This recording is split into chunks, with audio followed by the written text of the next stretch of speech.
Hello and welcome to the Odlaw Show, a show where you can hear all kinds of random things and attempt to be entertained and amused. This first episode, I just wanted to start by talking about weird dreams and what they may mean. Let's start out the show with discussing some weird dreams that I've had in my own experience. How many weird dreams have you had? Or can remember? Well, let's talk about these that I've had. First one needs a little bit of setting up. See, I used to work for Burger King a while back, and I was privileged with working with two wonderful people who I will not mention in this. They just called me Waldo, so if you hear me talking about Waldo, then you know who I'm talking about. And I blame this dream on the fact that I had just watched Star Wars and the Lord of the Rings movies. So anyway, in this dream, I came to work at Burger King like I normally do, and my two friends that I worked with brought their kids along. I don't know why is the way the dream worked out. We are all just sitting around talking, working, a typical day. And all of a sudden, these orcs and trolls and sand people, just a massive army, just started coming in out of nowhere, and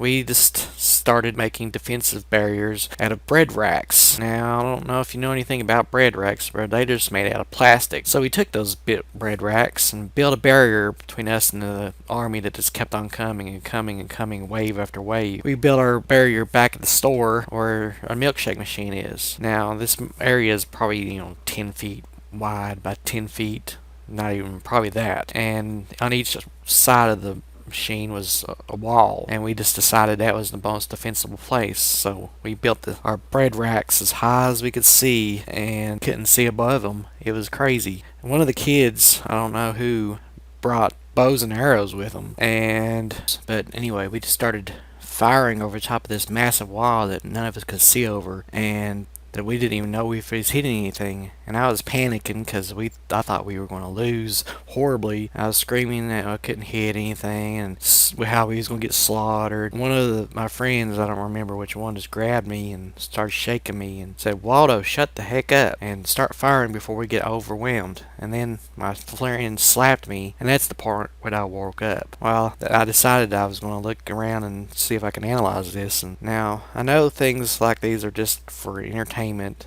but nonetheless, I just thought I would look it up and see if it had any kind of meaning whatsoever.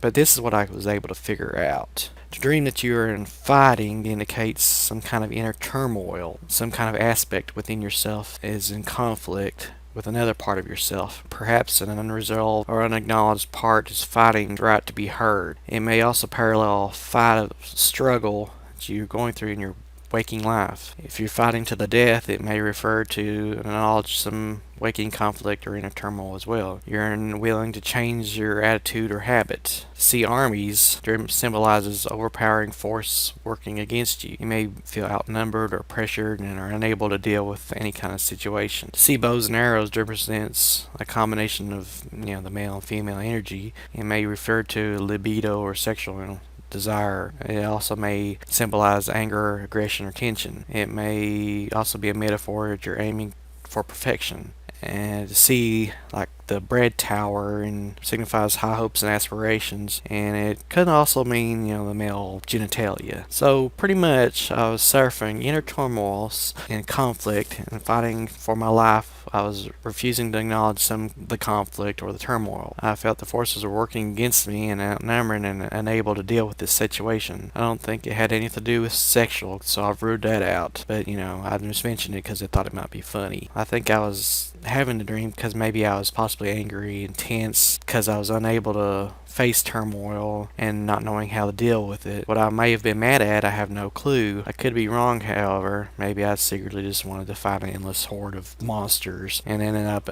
being unable to handle it. Who knows? I'm no psychiatrist or psychologist. Another strange dream I had, I was working, this is a few years later, I was working at Magic Mart, and I was getting ready to clock in at Magic Mart, and the person who was head of the furniture department at the time, who I will call Lola, had found an old magical book hidden away in her church that she attended in the basement. She brought the book thinking it was like Psalms of the Bible or songs or passages, whatever. She started reading from the book, and instantly everything just started going horribly wrong. And the book just happened to be a very, very evil book, which brought about, the end of the world. I started yelling and told her to, warning her, try to stop. She just started saying, I didn't do it, doodle doo, which she, said all the time. I didn't do it, doodle doo. Suddenly, zombies started appearing out of nowhere, and the manager on duty started yelling like Hitler did in those old stock footages of World War II, and the manager was telling all the zombies they needed to get out of the store and they weren't welcome there. And then, the zombies, of course, they started ripping apart people, and I was trying to build a blockade of shopping carts, and I was managed to somehow stop the biggest part of them.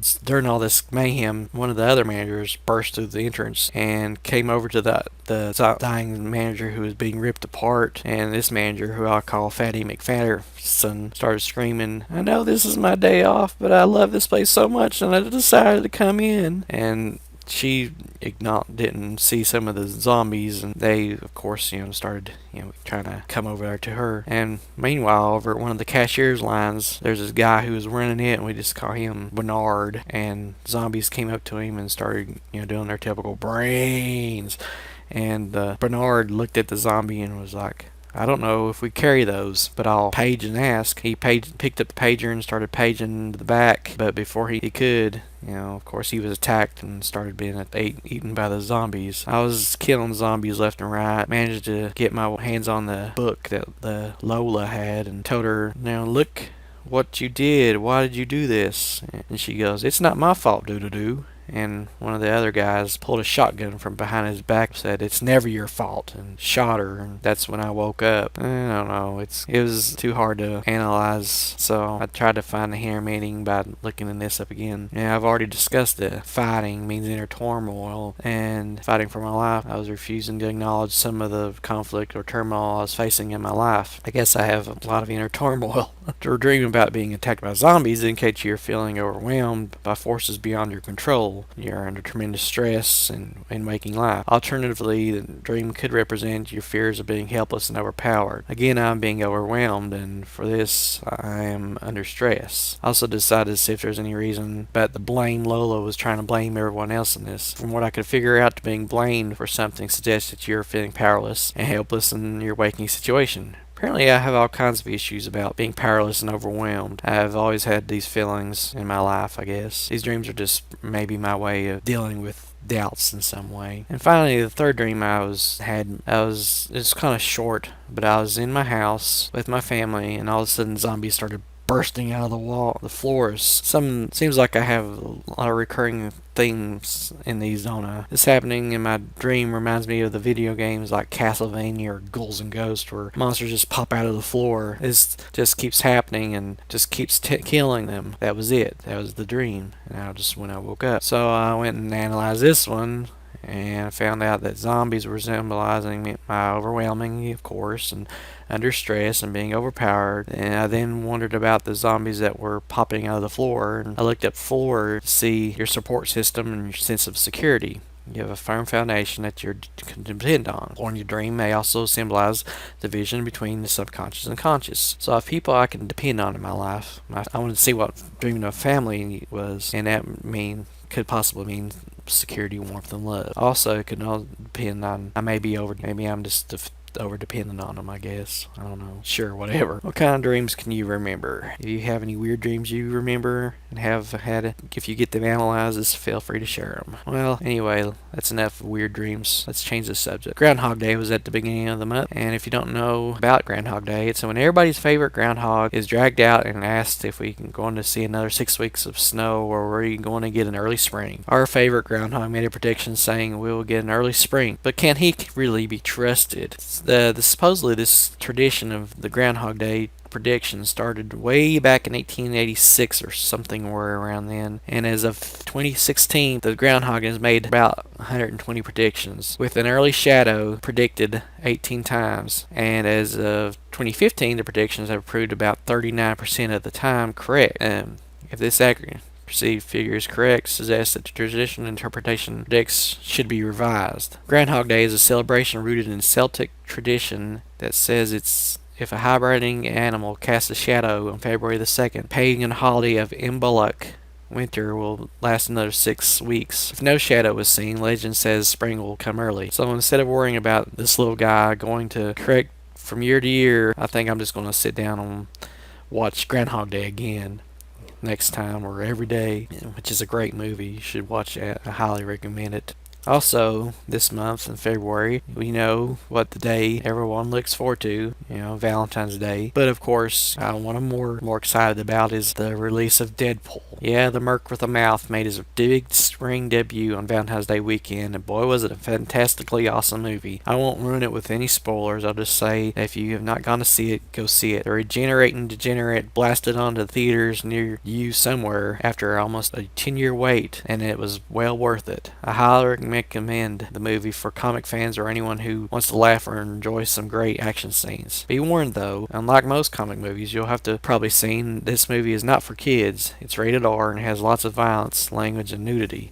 I laughed from the opening credits till the closing credits and hoped other superhero movies take the initiative and try the rated R route, because Deadpool proves that you can make a movie and push boundaries and still be successful. Now it's time to talk about some weird news I saw on the read about. Passengers aboard a Toronto, Canada subway car found an unexpected extra passenger. A raccoon managed to hitch a ride. Commuters no one had a clue about the raccoon, how it got on there, and it ended up causing a 4-minute delay before it was removed. I guess raccoons are as good as getting into subways and stealing free rides as they are getting into your trash cans. Also, residents in Northern Ireland were shocked when they looked up in the sky to see the Eye of Sauron. The Dark Lord, however, had not returned to plague the land. See, this weird phenomenon was caused by a cloud formation, which usually requires frigid conditions in lower stratosphere. These cloud formations are higher than what most clouds are, where most clouds sit, and commonly seen in latitude locations such as Scandinavia, Iceland, Alaska, and